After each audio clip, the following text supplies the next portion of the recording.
Welcome to the show, everyone. Let's begin reading the regulations of the coronavirus. We're now up to 27,000 cases, and bringing you the very latest on the COVID-19 vaccine. And today, what we're going to do is tell you what you need to know before you what you do before you get this vaccine in your arm.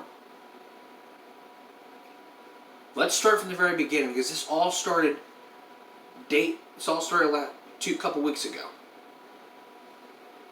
During that time, the FDA approved an emergency thing that would mean all the shots that would be given. And this was from a drug made from Pfizer.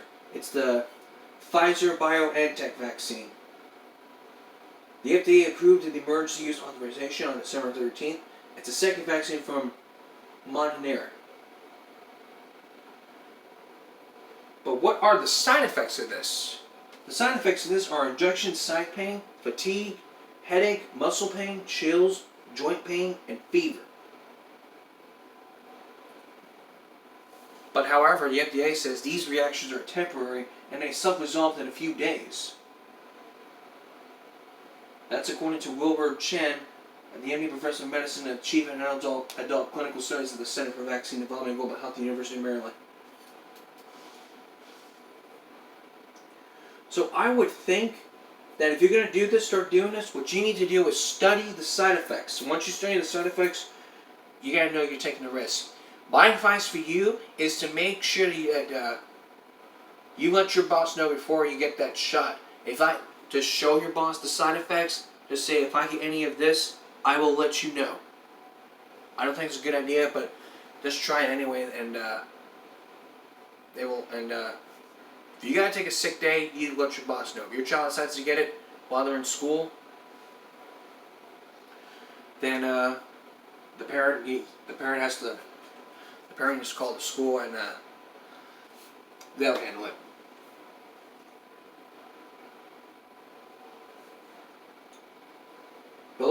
But going to the latest COVID-19 cases, we're now up to 27,000 cases. 27,000. We're getting halfway there to like 30,000 cases, close to 30,000. Harris County is not doing very good. Their cases are up the roof here. They're going 100K. They're going 200K, but they're not going down. They need to get that vaccine out to them immediately, but everyone wants to just keep the cases rising because no one understands you're supposed to wear a mask every single day, even if you're going out. I would recommend doing that for at least 4 hours. If you do that for 8 hours, you could get acne pain. Just have the mask with you at all times in case you're going to go out. At all times. Have it in your pocket. Or in your jacket pocket. Just have it on you at all times so that we don't have to keep on spreading the virus like a germ. But as a matter of fact, the reason why we wear this mask is to reduce the spread of the COVID-19 by 80%. That's the reason for the mask. And the way to properly wear a mask is like this. You need to wear it like this. Not like this. Not like this. Or like this. I understand it's tough to speak. No one can hear you because of the mask. But if your boss says, no, I understand you can't speak, but the mask has to stay on, then that's it, man. Just tough it out. You need to take a breather, just take a 1 second break. Just take a 1 second breather to just breathe. The only time you should not wear a mask is if you're eating or drinking. Masks are to be worn at all times at any event, sporting events, when you're going grocery shopping.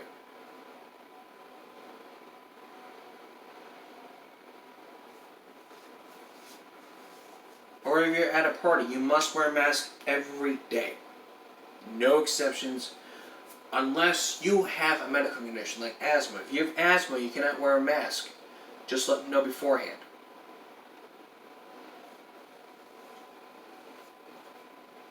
We don't need to be raising the cases up and having people die. I mean, Dr. Freeman, a very good friend of mine, died because of this, and now we got a replacement on a new superintendent. I'll give you about that at the end of the broadcast. But things have to be done. If you're willing to do your part, I'm willing to do mine. Still ahead, how you can help save your local restaurants that are being shut down due to the pandemic. But first,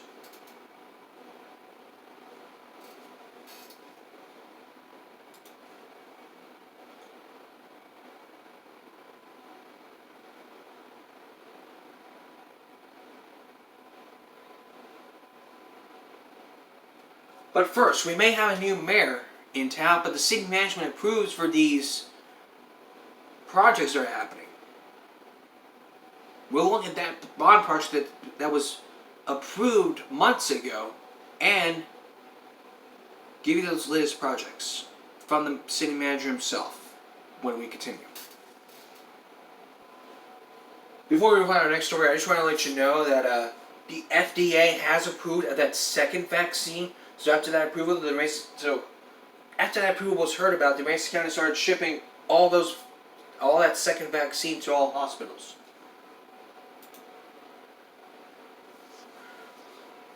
So that can be good news. We'll give you the very latest about that on Monday.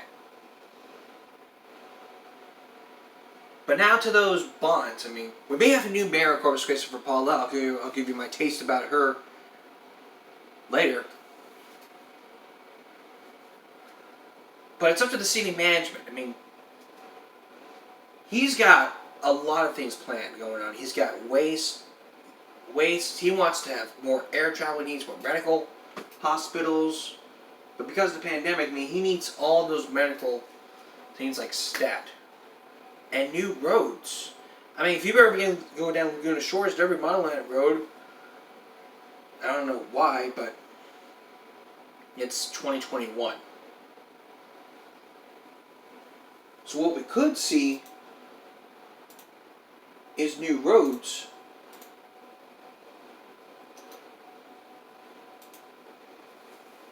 Is new roads happening. And everything going smoother. And less accidents happening. Let's face it, if you're in an accident, it's not going to go well for you.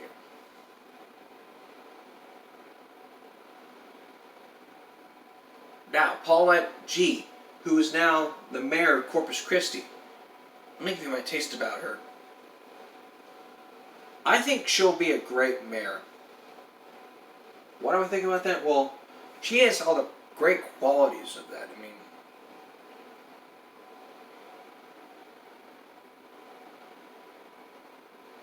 the great qualities of a mayor would be that we can best and presentable and taking over the responsibility of like being president of the United States.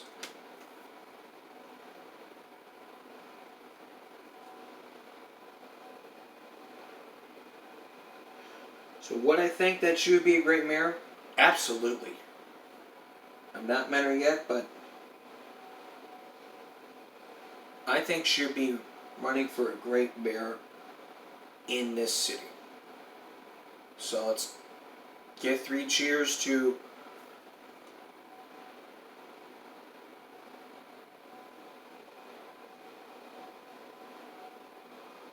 Paulette G.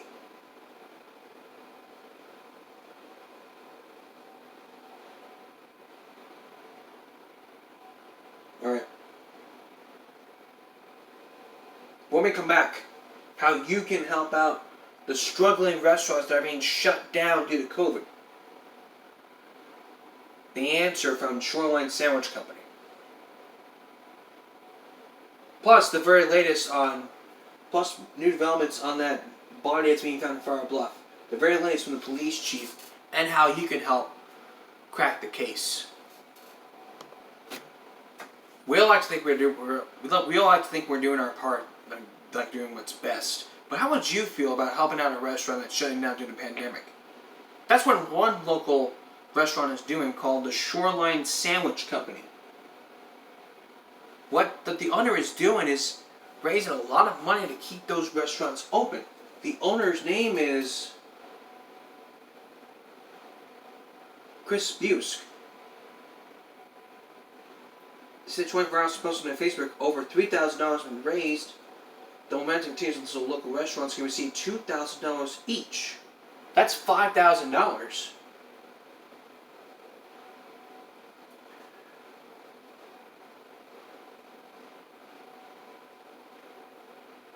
But his question is, how am I going to make payroll? But if you want to continue donations, you only got a couple days. You only got like a few days. You only got like 3 days to do this happen. Otherwise, the money will each receive in the hands of the select restaurant. So if you want to help out, you can ask. You can contact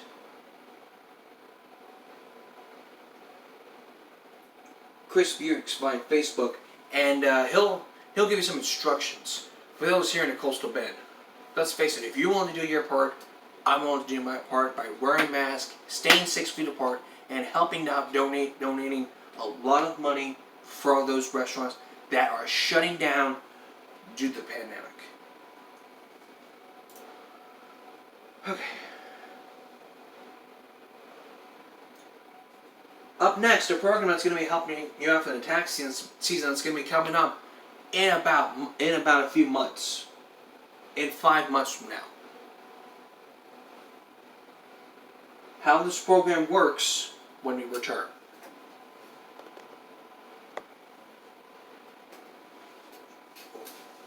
Would you like to Would you like to be helped with tax preparation this season? Would you like to become a volunteer and learn how to do this? Fortunately, there is help for those who need it. It comes from United Way's VITA program. It stands for Volunteer Income Tax Assistance. That group is looking for the volunteers, those who are willing to be trained in order to help out low to moderate income taxpayers complete their tax forms. According to Donna Hurley, they're simply looking for those who are interested in helping. They don't have to have a lot of tax return or tax filing experience, she says. It's nice if you do, but you don't have to because the training will be provided. Those who want to sign up with be asked to take part in 2 Saturday training sessions in January 16th and 23rd, which will be conducted via Zoom at 9 a.m. to 4 p.m. You're going to receive an in-depth training on the tax code from an IRS certified trainer. There's also a self-paced poll for those who have helped before. And if you want more information on how to get involved, look at the VITA page in the description below, as well as on the website. The address is jcarmy67.wixsite.com/givemeabreak, as well as on the latest updates of the coronavirus.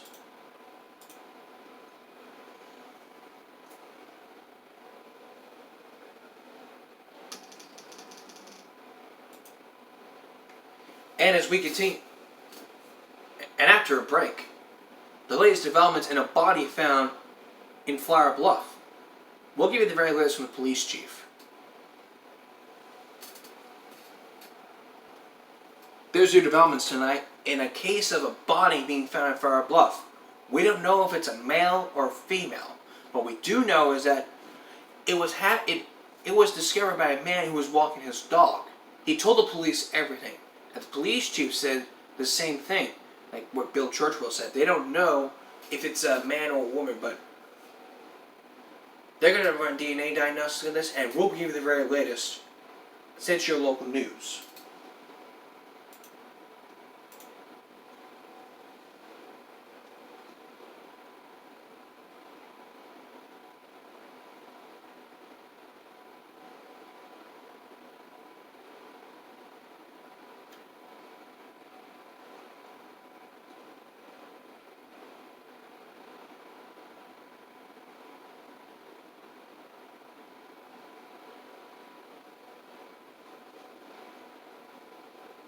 It's going to be a cold one this season. What can you do to bundle up?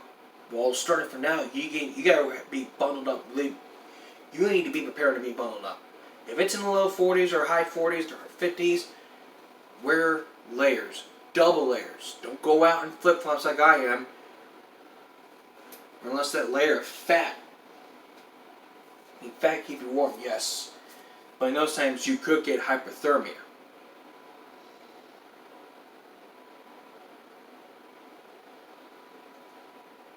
And hypothermia is really, I'm not sure how to say it, it's really bad. It's a myth, like getting cold will give you a cold. That's just an all-out myth here.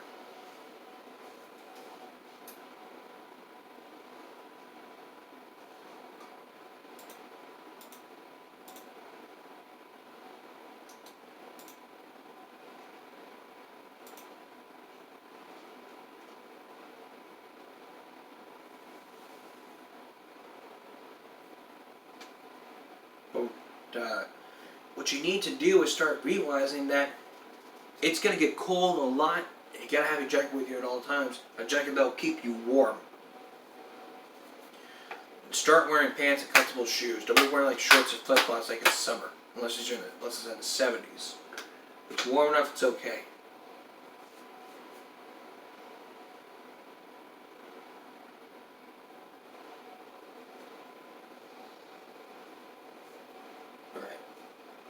Up next here, there's going to be a new superintendent coming in. We're going to give you the very latest on that new superintendent here in Flower Bluff when we come back.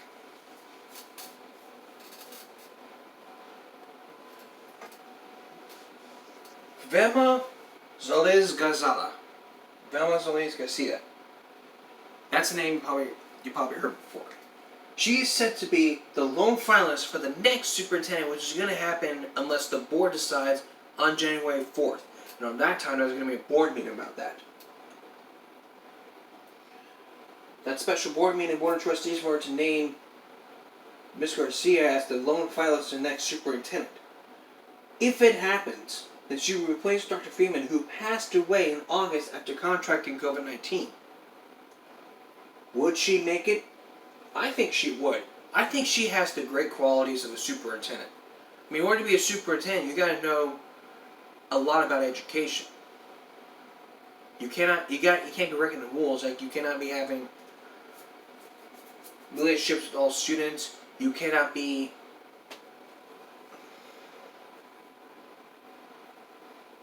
getting raises a lot. That is a really big issue here. I mean, asking for raises. I mean, superintendents get paid like a lot more than teachers.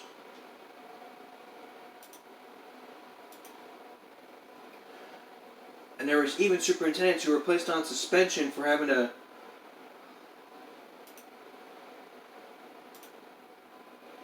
have a relationship with the school attorney.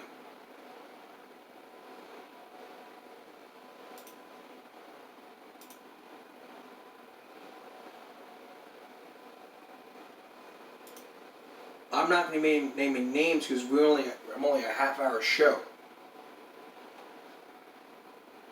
But this person from this different county or state,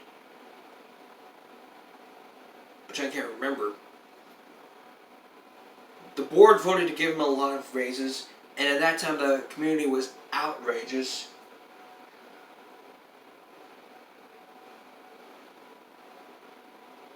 And then that superintendent was suspended without pay. He left, and then there was a new superintendent. They all got angry, and then he left, and then we don't know who was replaced. So that could be a little bump in the road. But Joe Kelly from 2001, I think Joe Kelly was a great acting superintendent.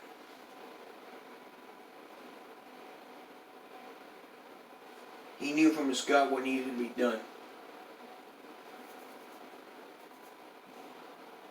And if you can trust your gut, you know what can be done. We have to do in our hearts what we know is right. Sometimes you have to do the wrong things for the right reasons, And sometimes do the right reasons for the wrong reasons. It's like people always say, trust your gut or trust your heart. Trust what your heart is saying.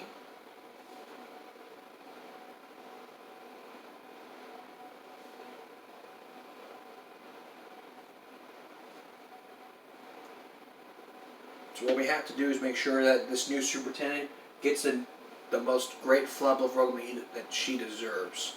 And once that happens,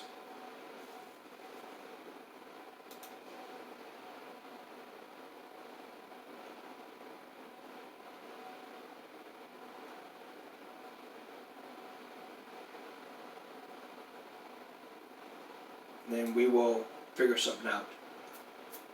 But Garcia's worked in the education field for 32 years. She currently works for Gregory Portland ISD, but because of the state law, the board must wait the 21 days before Solis Garcia can sign a contract.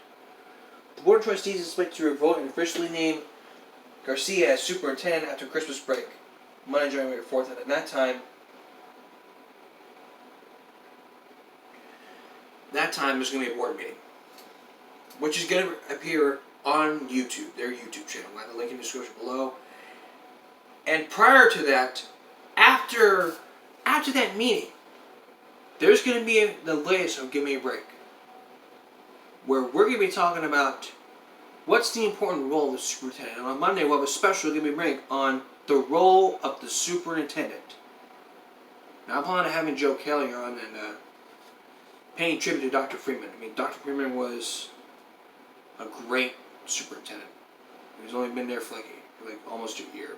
And if he was still here, it just breaks my heart that he's gone.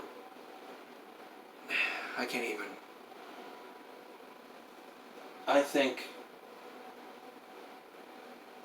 if I got a chance to meet her, I think she'd make the great superintendent. I think there'd be a first woman superintendent ever in the history of Flower Bluff. I can't wait for that to happen. I need a moment. We'll be right back. Here's what we have for you. Here's what's going to be happening next week. Monday, we're going to have a special on superintendents. The role of superintendent, the superintendent's responsibility, and how much superintendents make. That's Monday. Then on Wednesday, we're going to do a holiday special where we're going to tell you the latest tips on how to make sure you have the best holiday plan ever for Christmas. That's on Wednesday. Then on Friday, want to spend New Year's? Want to have a New Year's Eve party? We're going to give you some latest tips on how you can spend your latest New Year's safe and free from COVID.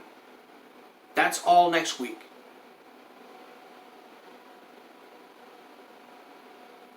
And I thank you for joining us for Giving Me a Break Friday going on to Saturday. We'll see you again next week for a special Give Me a Break Monday. The role of the superintendent. That's going to be coming up after the board meeting. So look for that episode right after the board meeting. Have a good night, everyone. I'll see you on Monday after the board meeting. Good night.